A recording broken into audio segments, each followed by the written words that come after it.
Hey friends, Amy here with Passings. This is the fourth and final video in our series, Living Here Now, COVID-19 as Personal and Collective Transition. And today's video focuses on now, on time. So many of us are struggling with time in this period. We are struggling with too much time. Some of us, we don't know how to fill it. Some of us are struggling with too little time. We are very busy, busier than ever as we navigate the changes in our worlds. We are experiencing two different kinds of time. We always do. We experience the quantifiable, measurable time, such as the days that you're planning, when is the next Zoom meeting, or when should I go to the grocery store and get goods for my neighbors? We are also in a time out of time that feels expansive and contracted and feels very, very fluid.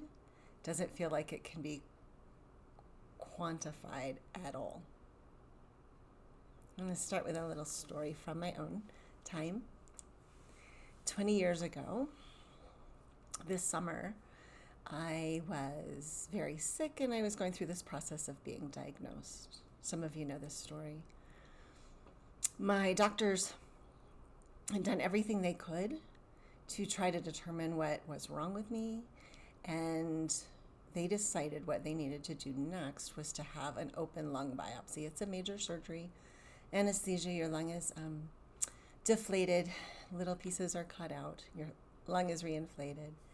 And this was a really quick decision that we would do this. I think it was on a Friday, and it was supposed to happen on a Monday, that next Monday.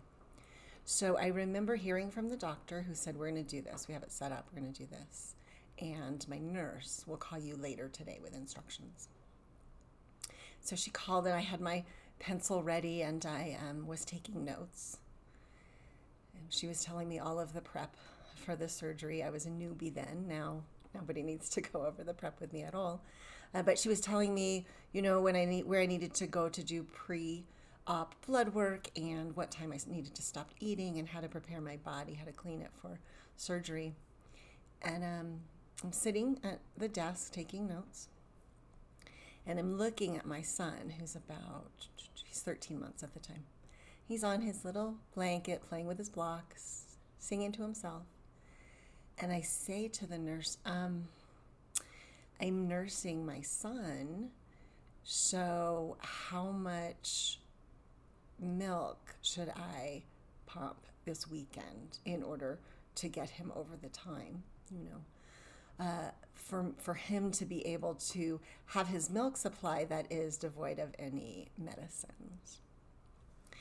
And she said, oh, honey, you can't nurse him anymore. She said, those medicines that we use to anesthetize you and all the medicines you will need afterward will be in your system for weeks. We don't have enough time to plan for your son to be nursed in any other way. I'm so sorry. I don't see a way for you to continue to nurse him. And I was stunned. And I said, thank you. And I hung up the phone, and I continued to sit in that chair, and I continued to watch my little boy who's playing with his blocks and singing. And I must have verbalized this refrain that was going through my head, because at one point he looked up at me and said, Mama, with a concerned look on his face.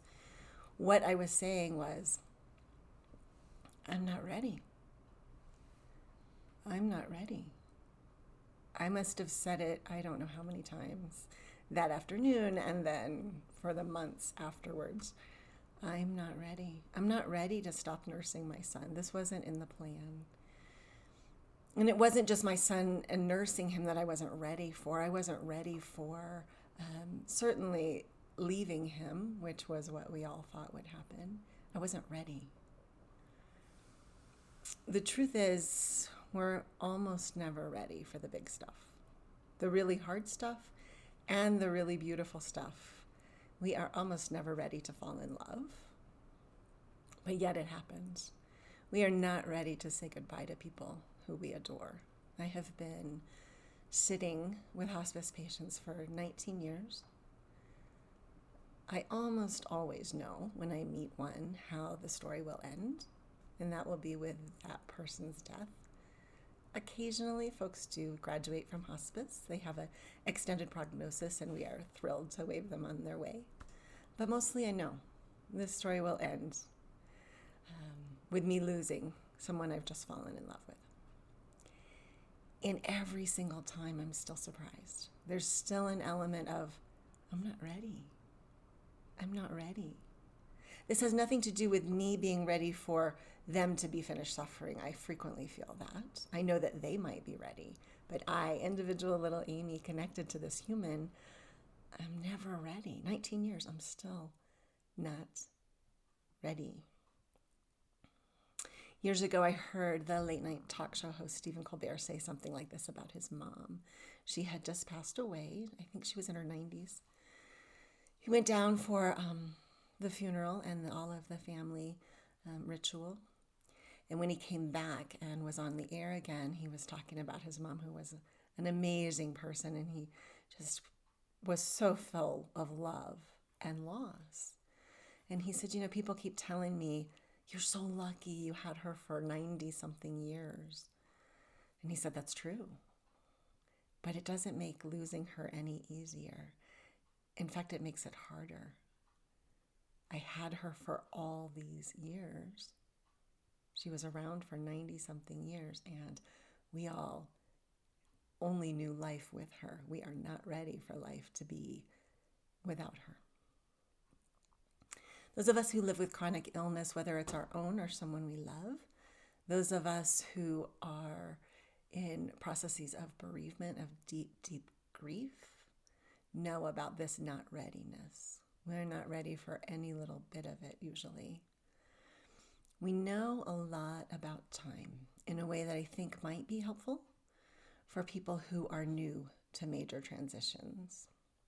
So as we navigate this unknown time, and it's unknown for us in terms of length, who knows when we'll go outside and hug a friend again.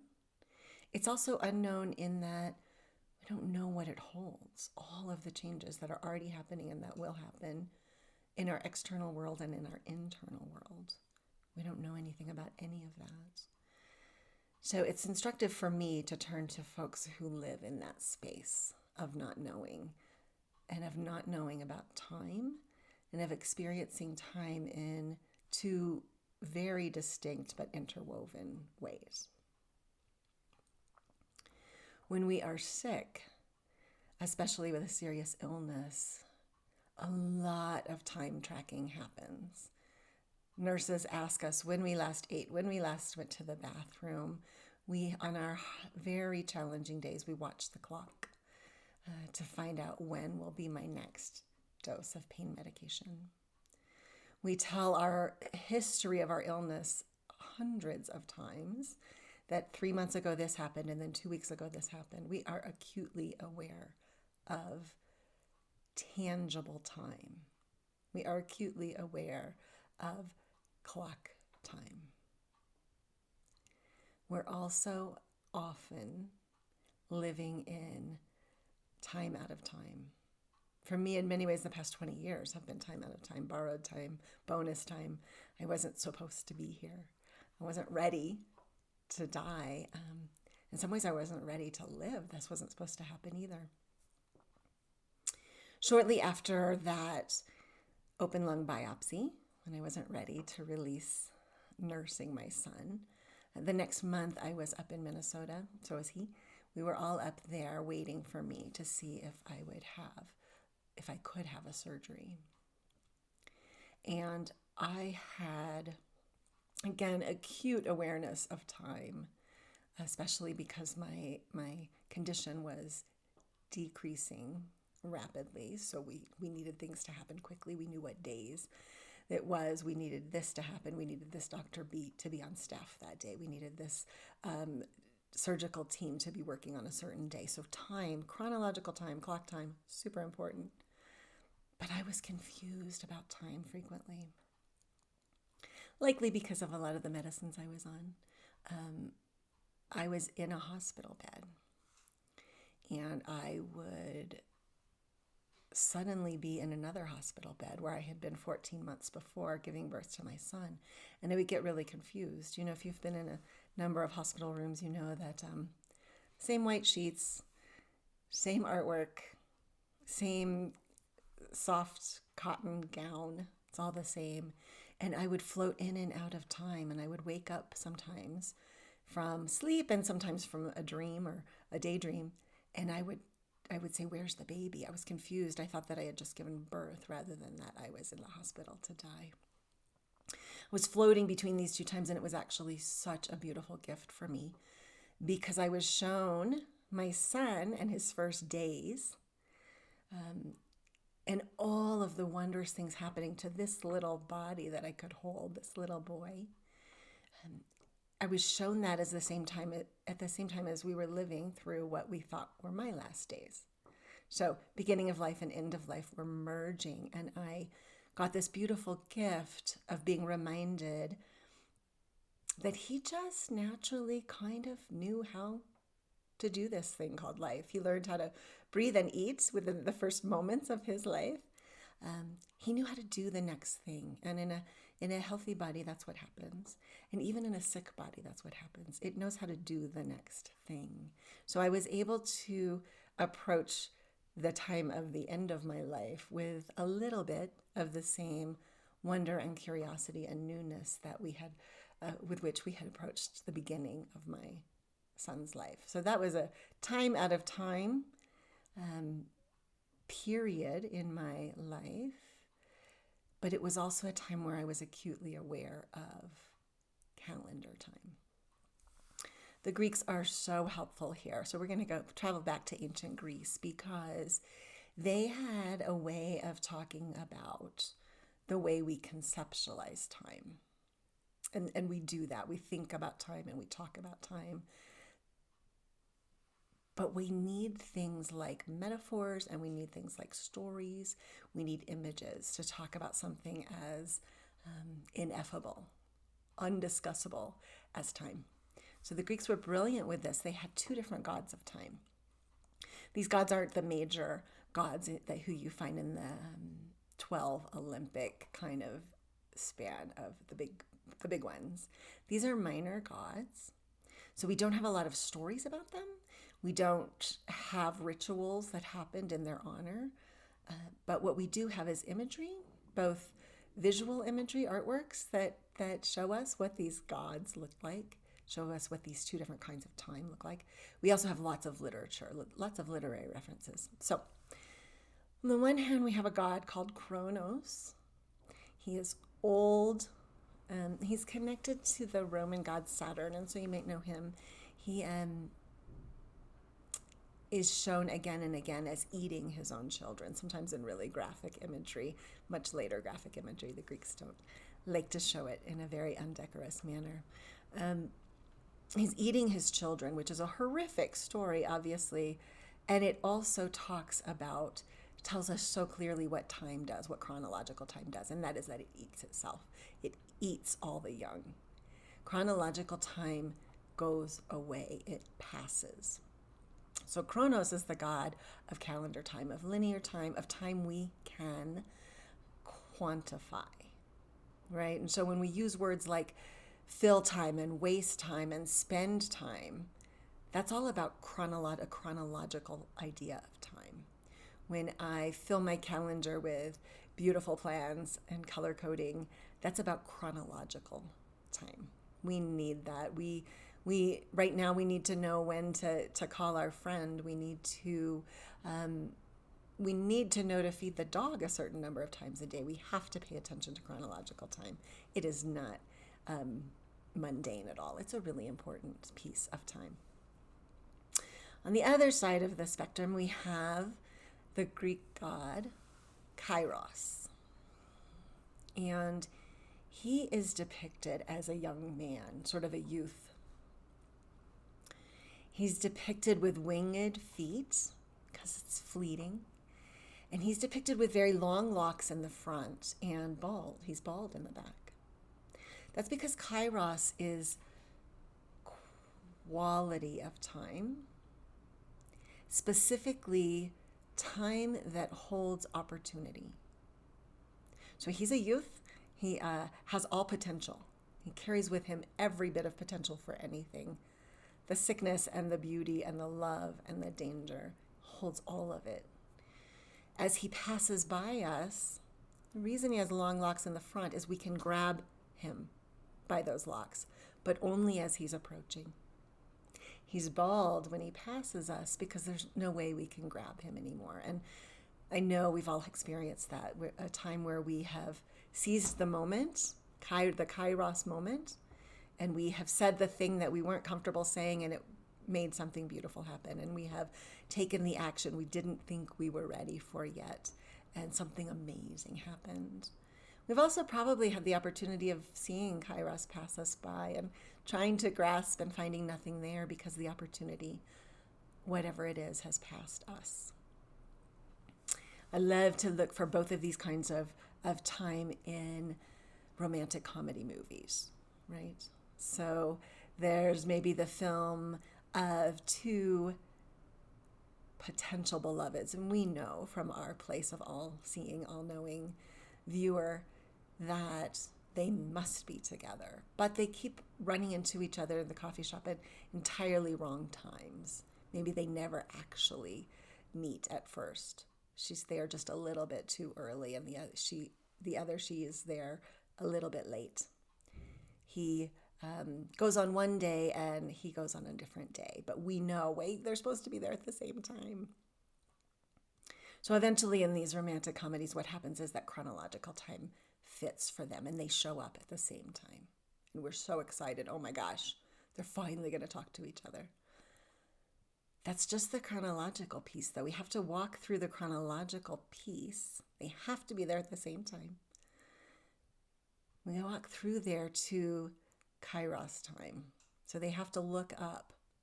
They have to notice each other and grab Kairos, grab opportunity time by the locks. So one has to speak, the other has to answer. I love these kind of stories, and we all root, okay, come on, this is going to happen, because they are great examples of importance of both time, chronological and qualitative time, this time that is opportunity. So Chronos and Kairos, both super important. And right now, as you wait perhaps for this chronological time to be finished, it's important to realize that you're also in an opportunity, a time of opportunity for what we don't know. You're not being tested by these opportunities. You just get them every day. We all do. Opportunities to listen to the birds outside your window if you choose. There's lots and lots of rituals that are falling away right now. My daughter's prom is supposed to be tomorrow. That won't happen. Lots of graduations and weddings. These are events that are so important because they mark chronological time. We need to make sure we're still marking events like this. So I know you're aware that lots of our beloved sick folks are dying in the hospital and in nursing facilities alone. They're not able to be with their families, and this is devastating to even think about.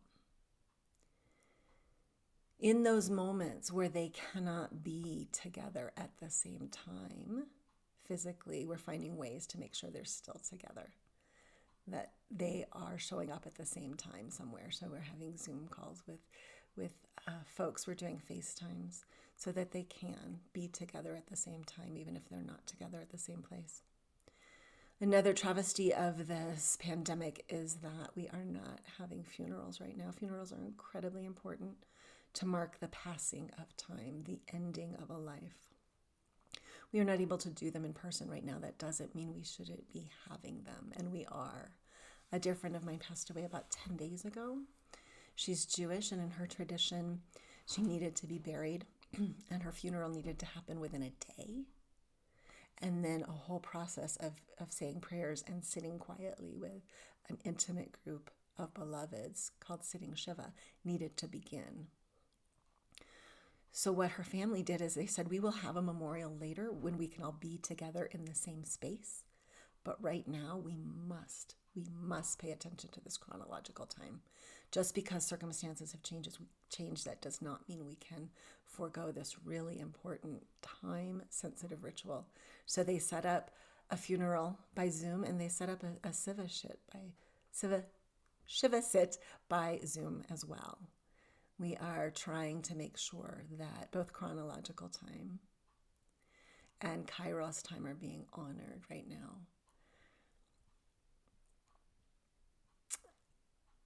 When I was 21, I was just starting graduate school, and I went to visit my grandparents. I went to visit them for the holidays, and my grandfather sat me down, and he seemed really serious one day. He said, Amy, love, I'm going to tell you our schedule. I said, all right. And he went so slowly and methodically through their whole week. He said, now on Monday, we do the laundry. On Tuesdays, we wind our clocks. Wednesdays, we go out for a chicken sandwich and we get our hair done. And he went through the whole week. And he kept pausing to make sure that I was listening and taking this in. And I thought to myself, what is he telling me all this for? This is interesting, and maybe he wants to feel connected to me, but why is he making sure that I'm following and tracking what he says about schedule? And that was in January. In April, my grandfather died. He was sick and had told none of us. And in the days after his death, when our family all gathered, it became apparent that something with my grandmother had been changing, and we weren't aware of it. My grandmother was later diagnosed with Alzheimer's. This was in the very early stages of media coverage of dementia, specifically of Alzheimer's. But in those days, we realized her memory was not what it used to be. And as we were navigating this new space of trying to support my grandmother, I realized that is why my grandfather went over the schedule so carefully with me. He knew that I would remember. He knew that I would understand the importance of keeping this person's schedule consistent. And we know that for toddlers, for kids at home with you right now, we know this for sick folks, we know this for our beloveds with dementia. The structure of schedule can be so reassuring. So I was able to write down the schedule for everyone, and we were able to keep my grandmother feeling somewhat secure in this time of upheaval by keeping to her routine. However, so that's Kronos. Kronos was the god who was helping us with all of that. But Kairos was always present as well.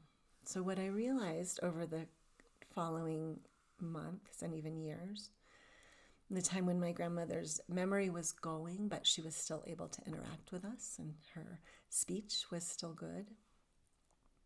What I realized from spending time with her and watching her spend time with other people is that she would enter into whatever age that the person she was talking to was in.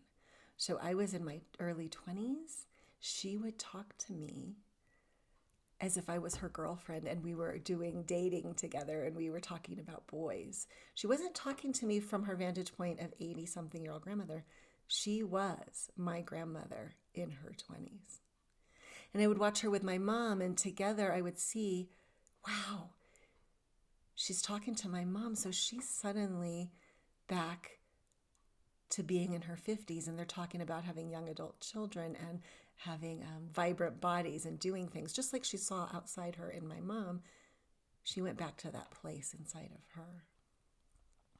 At the time, the guidance was to try to keep folks with dementia in this reality, in this time, in this chronological time. Remind them what day it is. Remind them, who the president is, all of this stuff. We no longer do that, thankfully. And if you find yourself in need of information or any kind of support around dementia, please contact us. There's lots and lots of new things that we can use to help you with. And one of them is this: how do we live and interact with a person who doesn't share the same sense of time that we have? It's one of the deals that we have when we talk to people. We all are using the same time frame. What do we do when that person isn't in the time that we are? For me, it's a big beauty because I was able to be with my grandmother, not as she remembered being in her 20s, not as an older woman telling me stories about her 20s. I was able to be with my 20-year-old grandmother. That's magic. I can't imagine another place where I would be able to do that. This wasn't acting. She was truly there. So I got to live with my grandmother in this time of Kairos, pure potential. And I only did that through chronological time, through showing up today at this place. So they're both equally important. They're playing with both of us all the time. We're playing with them, Chronos and Kairos. The later Greeks developed Kairos a lot into a whole theology once they adapt Christianity, 1,000 years after the classical world. And they talk about Kairos as God's time. It's the same thing. It's the time of pure potential. So right now we're living in that time of pure potential. We don't know what happens.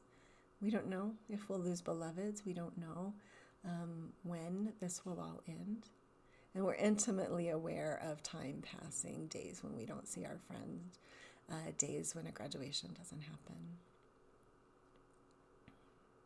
Madeleine L'Engle, who is an incredible writer who talks a lot about the big stuff like time and love and faith, has a few things to say about Kairos time. And I want to read you these quotes. These are both from her book, which is called Walking on Water: Reflections on Faith and Art. She's talking here about being time, and she actually capitalizes the BE in being, and that is Kairos time. She says, but being time is never wasted time. When we are being, not only are we collaborating with chronological time, but we are touching on Kairos and are freed from the normal restrictions of time. So lots of you have had this experience, even if you haven't had a way to articulate it.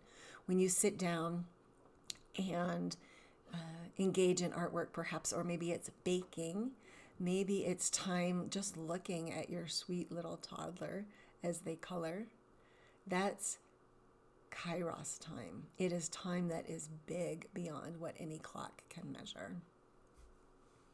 She also has this to say: the artist is at work at Kairos. The child at play, totally thrown outside himself in the game, be it building a sandcastle or making a daisy chain, is in Kairos. In Kairos, we become what we are called to be as human beings, co-creators with God, touching on the wonder of creation. Co-creators with God, touching on the wonder of creation. It feels like we're in that time right now. I'll end with a little quote from a movie I love that has to do with time, both Chronos time and Kairos time. The movie is called Mr. Megorium's Wonder Emporium. I think it's from 2007, and Dustin Hoffman is the main character in there. He plays the main character in there, Mr. Megorium. Mr. Megorium is 243 years old, he states, and it's time for him to leave. He has had a number of pairs of shoes made from his favorite place, and he knows that when the last of those shoes wears out, it's time for him to go, which is as wonderful a way of marking time as any, I think. So he's trying to prepare the store that he runs, this Wonder Emporium, this store of magic. He's trying to prepare the store and all of the people who shop there and the people who work there for him leaving. And at first the store itself goes into mourning and acts up in anticipatory grief. And all the folks around him say, no, this isn't going to happen. Finally, he convinces them this is what is meant to happen. I'm supposed to go. And a whole lot of things have to align. At the last moment, all these clocks that they had to get in alignment are about ready to strike 12, and we know that that is when he will leave. And so his assistant, who is about to take over in his call with the Wonder Emporium, is named Molly. And she says, she looks at the clock and she notices there's 37 seconds left. She says, 37 seconds, great. Well done. Now we wait. Just like us, now we wait. We are waiting. But Mr. Megorium says to her something that I will share with you in hopes that I remember that I'm not just waiting for something, that all of this time that I think is time spent waiting and just marking time and